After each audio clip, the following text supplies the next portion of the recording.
Nos quase 136 anos de República, muitas anistias beneficiaram golpistas que depois voltavam a atacar a democracia com mais força.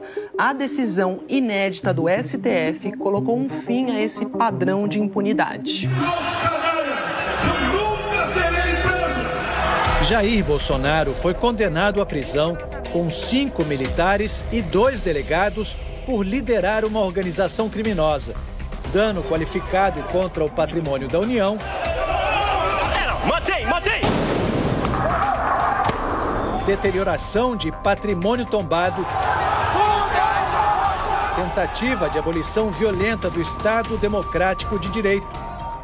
Os atos que compõem o panorama espantoso e tenebroso da denúncia são fenômenos de atentado com relevância criminal contra as instituições democráticas. É o primeiro ex-presidente da República considerado culpado por tentar um golpe de Estado. Fixo a pena final para o réu Jair Messias Bolsonaro em 27 anos e 3 meses.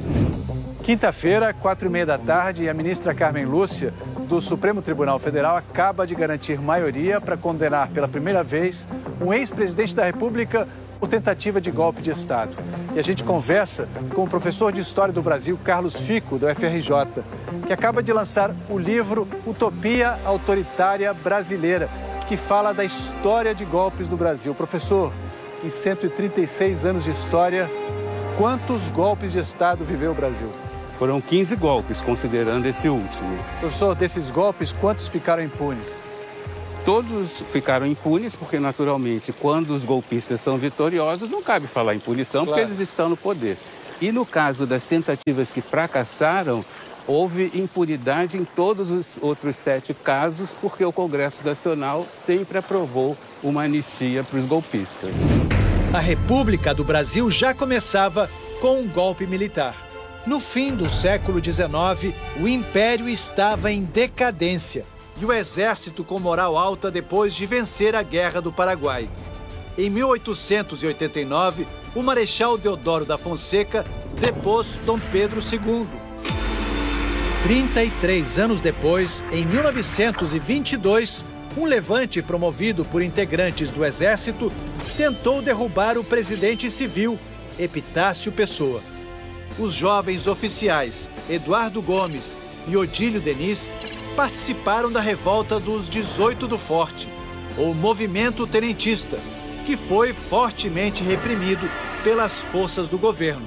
Ainda assim, nenhum revoltoso foi punido. É certo que quando há essa sucessão de anistias, de não punição de militares golpistas, isso é um estímulo para o ativismo militar em geral.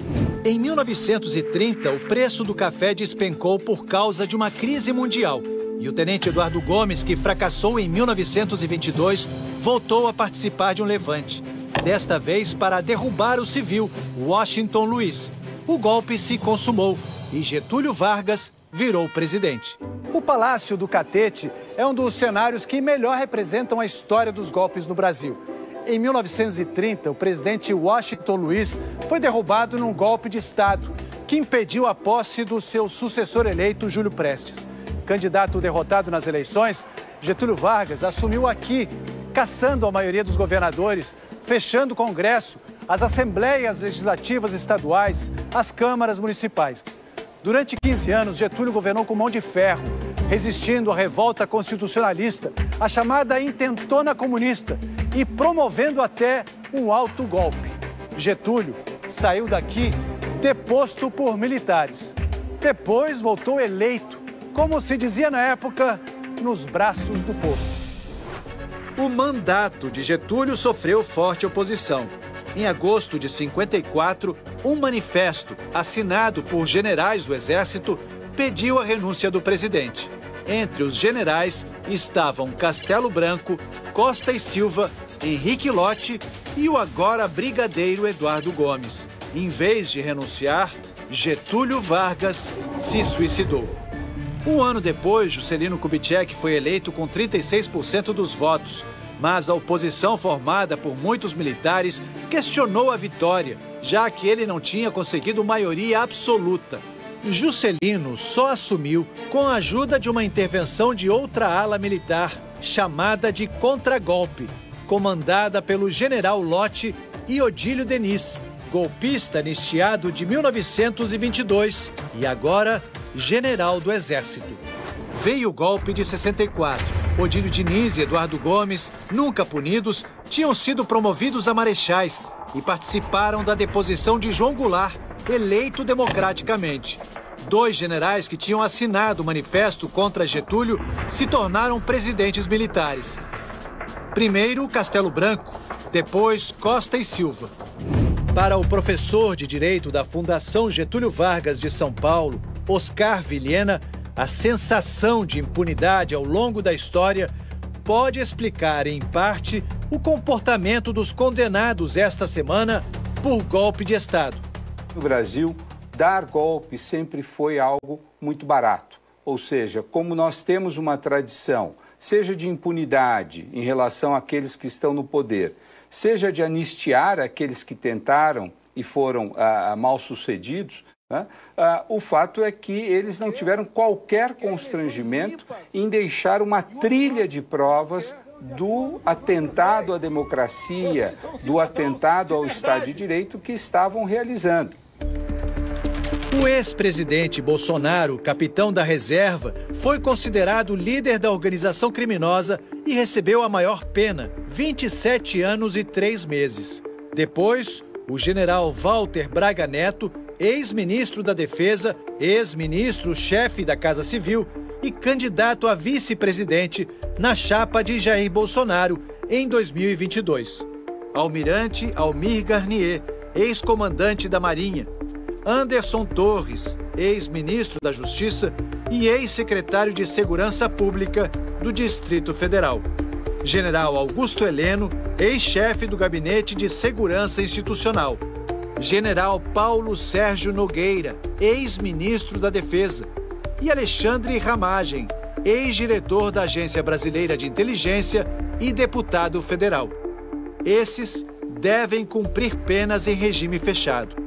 Mauro Cid, ex-ajudante de ordens de Bolsonaro e delator do processo, recebeu a pena de 2 anos de prisão em regime aberto, em razão do acordo de colaboração premiada.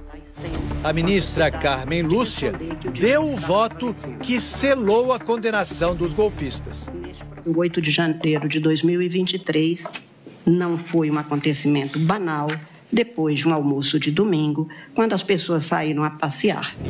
O voto final, que estabeleceu o placar de 4-1, coube ao presidente da primeira turma, Cristiano Zanin. Foram sucessivos atos perpetrados pelo então presidente da República para obter apoio de braço estratégico das Forças Armadas para o logro do plano.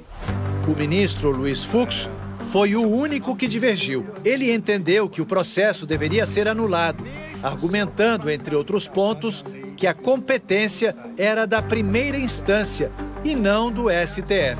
E depois votou para absolver Jair Bolsonaro e outros 5 réus. Não há provas suficientes para imputar ao réu Jair Messias Bolsonaro os crimes de tentativa de abolição violenta do Estado Democrático de Direito, 359, golpe de Estado, dano qualificado pela violência e grave ameaça contra o patrimônio da União e com considerável prejuízo para a vítima, artigo 163, parágrafo 1 do CP, e deterioração de patrimônio tombado, artigo 62.1 da Lei Ambiental 9605.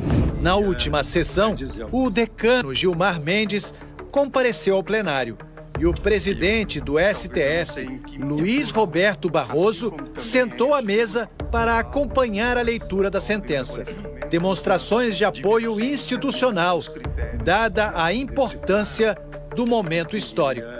O que fica é a percepção de que alguma coisa mudou no Brasil. Pela primeira vez está havendo a punição de golpistas, muito especialmente de militares golpistas, e é preciso lembrar, inclusive agora, sendo condenados a penas superiores a 2 anos, eles ainda passarão por um julgamento de honra no Superior Tribunal Militar.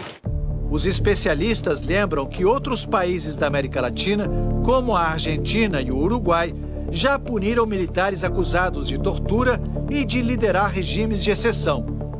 No ano em que o Brasil completou 40